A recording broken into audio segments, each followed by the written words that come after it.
La série de conférences en forme 2020 est une série de conférences de la Fédération centrale d'Haïti des Adventistes du 7e jour en partenariat avec l'Hôpital Adventiste d'Haïti et l'Institut SPEC. Durant cette série de conférences, nous allons poser une question majeure et répondre à cette question. Comment faire pour vivre en santé, en pleine santé, quand tout autour de nous nous paraît hors de contrôle? Nous allons parler de stress. En fait, durant cette série de conférences, nous allons faire deux choses majeures. C'est deux défis que nous allons ensemble lever. Premièrement, nous allons mettre notre stress sous contrôle. Nous allons apprendre comment mettre notre stress sous contrôle. Et deuxièmement, nous allons booster notre système immunitaire. Pour cela, nous allons mettre à votre disposition 3 ressources essentielles. La première ressource, ce sont ces conférences en forme 2020. La deuxième ressource, ce sont des services de santé totale que nous mettons à votre disposition. Nous allons vous dire tout à l'heure où est-ce que vous pouvez trouver ces services. Et la troisième ressource, c'est des conseils de santé à distance qui seront disponibles pour toute personne qui le souhaite par téléphone. Bienvenue aux conférences en forme 2020. Ce soir, le titre de notre programme s'intitule « Augmentons la foi ». Et nous allons voir comment c'est lié à notre système immunitaire et comment c'est lié à la gestion du stress. Nous allons donc parler du stress et de la réaction du corps et du cerveau par rapport au stress. Pour comprendre le stress, nous allons prendre l'exemple de deux histoires magnifiques, histoires de deux personnes. La première personne, nous allons l'appeler Paul. C'est un monsieur qui était chargé de mission pour un gouvernement. Il avait été envoyé dans plusieurs pays pour apporter un message spécial de son gouvernement aux autres gouvernements. Paul nous raconte qu'au cours de ses missions, il a rencontré beaucoup de difficultés, beaucoup de problèmes, parmi lesquels il avait été frappé souvent, lapidé au moins une fois. Il a fait 3 naufrages en haute mer. Paul, souvent sur le chemin, s'est trouvé confronté avec beaucoup de difficultés des gens qui le détestaient. Et même chez lui, le message qu'il apportait était souvent mal vu et il était souvent renié par la population de son pays. Parallèlement, nous avons l'histoire d'une autre personne. Elle s'appelle Jeanne. Les deux histoires sont des histoires vraies. Jeanne nous raconte que pendant plusieurs années, elle est experte à la Commission européenne. Elle est spécialiste en épidémiologie, elle est pharmacienne, elle est parasitologue. C'est une Africaine qui a travaillé plusieurs années à Bruxelles comme responsable de projet pour les recherches vaccinales. Et Jeanne nous dit que pendant plusieurs années, elle avait un bon salaire, une carrière professionnelle prometteuse et une situation sociale très correcte. Pour bien comprendre ce que c'est que le stress, essayons de voir entre ces deux personnes laquelle va faire les déclarations suivantes. Première déclaration: j'ai combattu le bon combat, je suis toujours heureux. Deuxième déclaration: je ne suis plus que l'ombre de moi-même, mon corps n'en peut plus, je suis trop stressé. Et d'ailleurs, cette deuxième personne va faire ce qu'on appelle un épuisement au travail, en d'autres termes, un burn-out, et elle va tomber malade avant de devoir quitter son travail. Entre ces deux personnes, selon vous, laquelle était stressée et laquelle a fait face à cette situation avec beaucoup de positivité dans sa vie? Avec tout l'étonnement que vous pouvez avoir, c'est Paul qui a fait la déclaration « Je suis toujours heureux malgré sa difficulté ». Et si on a bien compris ces deux histoires, on comprendra une chose essentielle par rapport au stress. Le stress n'est pas le problème que nous confrontons, c'est la façon que nous adressons ce problème. C'est la réaction que nous avons vis-à-vis de ce problème. Je répète, le stress n'est pas un problème que nous confrontons, mais c'est la façon que nous gérons ce problème. Et le stress, c'est quoi? Le stress, c'est comme je le dis, la réaction du corps et de l'esprit par rapport aux difficultés. Et cette réaction, elle est bien connue parce que Premièrement, notre corps va produire une hormone qui s'appelle l'adrénaline. Cette hormone fonctionne comme un puissant capitaine qui va réveiller tout notre système de défense du corps pour préparer le corps à faire face à la menace.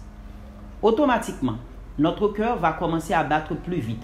On va commencer à respirer beaucoup plus rapidement. Une grande quantité de sang va affluer directement dans le cerveau, quittant les organes de la périphérie. Les extrémités de nos mains, de nos pieds vont devenir moites, froides, parce que le sang qui est dans ces extrémités va monter au niveau du cerveau. Ensuite, vous allez avoir une série de réactions fonctionnelles et physiologiques que le corps va adopter. Par exemple, le corps va éteindre en fait toutes les fonctions non essentielles, même les fonctions vitaux. Concrètement, qu'est-ce que ça veut dire? La digestion va s'arrêter, la réflexion va s'arrêter, l'alimentation va être mise aux arrêts, le désir sexuel va être éliminé, la réparation cellulaire que notre corps fait systématiquement va être mis sous contrôle, l'état de sommeil va être éliminé pour être remplacé par un état de veille, et surtout, en cas de stress, ce que le corps va faire, c'est d'éteindre toutes les fonctions immunitaires. C'est-à-dire la défense, l'armée de défense du corps va être mise au repos. Donc nous voyons déjà le rapport entre le stress et le système immunitaire.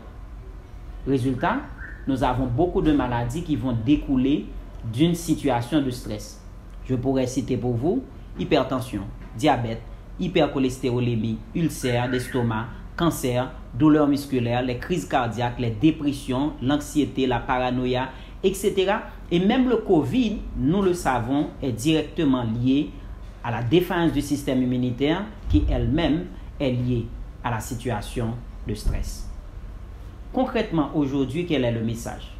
Le message est que durant toute cette semaine, nous allons voir quelles sont les interventions, 8 prescriptions, nous disons, pour combattre le stress et booster notre système immunitaire. La prescription d'aujourd'hui, elle est très simple, c'est la foi. La foi ou la confiance. La confiance en qui? La confiance en quoi?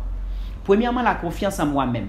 Il faut absolument que je sois capable d'être sûr que je suis en mesure de faire face à mes problèmes et à la situation que je fais face pour que le stress ne m'envahisse pas. Parce qu'en situation de stress, ce qui se passe, ce n'est pas que le problème est trop grand pour être résolu, c'est que ce problème auquel je fais face, je n'ai pas d'évidence que je suis capable de faire face à ce problème. Donc la première étape pour faire face au stress, c'est d'avoir confiance en soi-même. Même si le problème est un problème que nous ne connaissons pas, nous pouvons toujours apprendre comment faire face à ce problème. Confiance en qui encore? Confiance à ceux qui nous sont proches. Nos amis, notre famille, nos parents, ceux qui nous aident au niveau du travail.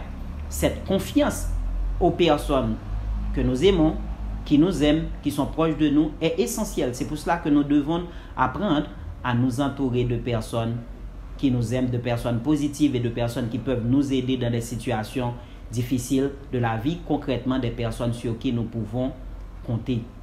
Confiance en quoi? Confiance en l'environnement de notre vie, le travail que nous faisons, le quartier dans lequel nous habitons, le pays même dans lequel nous vivons, le métier que nous faisons. Tout ça doit être en harmonie avec notre vie.